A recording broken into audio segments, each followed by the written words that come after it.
Hello friends, எல்லாரும் எப்படி இருக்கீங்க? இந்த வீடியோவில் நம்ம ஆஷாட நவராத்திரியை பற்றி தான் பார்க்க போகிறோம். நமக்கெல்லாம் நவராத்திரினா புரட்டாசி மாதம்தான் நமக்கு தெரியும். ஆனால் பல ஆண்டுகளாக ஆஷாட நவராத்திரி சிறப்புகள் தெரிந்து இப்போ பலரும் அதை கொண்டாடிட்டு வரோம். இந்த ஆஷாட நவராத்திரி நம்ம வராகிக்காக கொண்டாடக்கூடியது. நானெல்லாம் வராகியை இப்போ ஒரு 7-8 வருஷமாக தான் தெரிஞ்சுக்கிட்டேன் வராகி அம்மனை பற்றி. இவங்க நம்ம கிராமங்களில் சப்த கன்னியர்கள்னு சொல்றோம்ல, அந்த 7 வகை சப்த கன்னிகள்ல ஒருத்தர் தான் இந்த வராகி அம்மன்.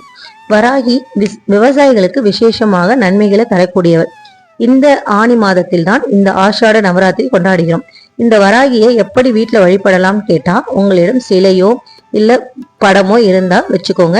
ரெண்டுமே இல்லாதவங்க ஒரு விளக்குல நெய் விட்டு பஞ்சு திரி போட்டு அந்த தீபத்தை நம்ம வராகியா நினைச்சு நம்ம வழிபடலாம். சிலை வச்சிருக்கிறவங்க அபிஷேகம்லாம் பண்ணிக்கோங்க.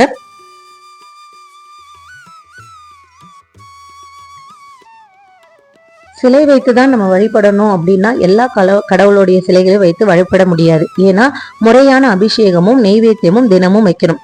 முடியறவங்க நல்லா செய்யுங்க.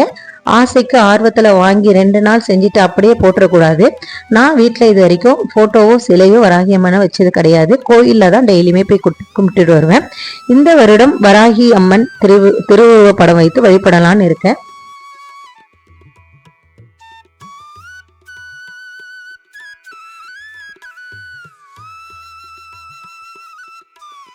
ஆஷாட மாதத்தில் வரும் இந்த ஆஷாட நவராத்திரியானது இந்த வருடம் ஜூலை 15 தொடங்கி ஜூலை 23 வரை இந்த 9 நாளும் நம்ம வராகி அம்மனை மனமுருகி வழிபடலாம்.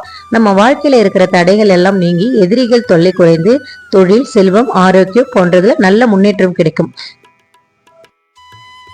ஒரு அகண்ட தீபம் வைத்து வழிபடலாம். ஜோதி வடிவில் அம்மா அருள் புரிவாங்க. சிலர் கலசமும் வைத்தும் வழிபாடு செய்வாங்க.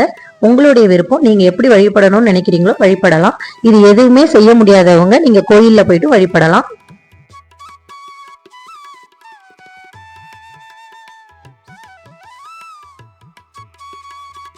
ஆஷாட நவராத்திரியில மாலையில வழிபடுவது ரொம்ப சிறப்பான ஒரு விஷயம். முடியாதவங்க காலையிலே பண்ணிடுங்க. எளிமையா உங்களால முடிந்த நெய்வேத்தியம் வைங்க. அம்பாளுக்கு விசேஷமானது என்னன்னு சொல்றேன். அதுல உங்களால என்ன முடியுமோ அதை வைங்க. உருளைக்கிழங்கு, சக்கரவள்ளி கிழங்கு, மரவள்ளி கிழங்கு, நிலக்கடலை நம்ம கடலை மிட்டாய் விற்கும் பாருங்க, அந்த மாதிரி கூட நீங்க வச்சு வழிபடலாம்.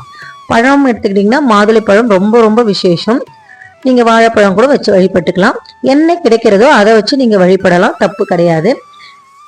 இல்லைன்னா அம்பாளுக்கு மிகவும் பிடித்த கருப்பு உளுந்து அது கூட மிளகு போட்டு வடை செஞ்சு நம்ம நைவேத்தியம் பண்ணலாம்.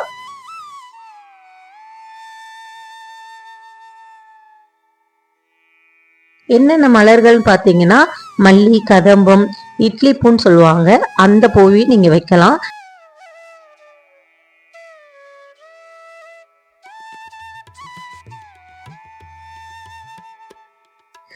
வராகி அம்மனை பொதுவா உக்ர தெய்வம் என்று வீட்டுல வழிபட மாட்டாங்க.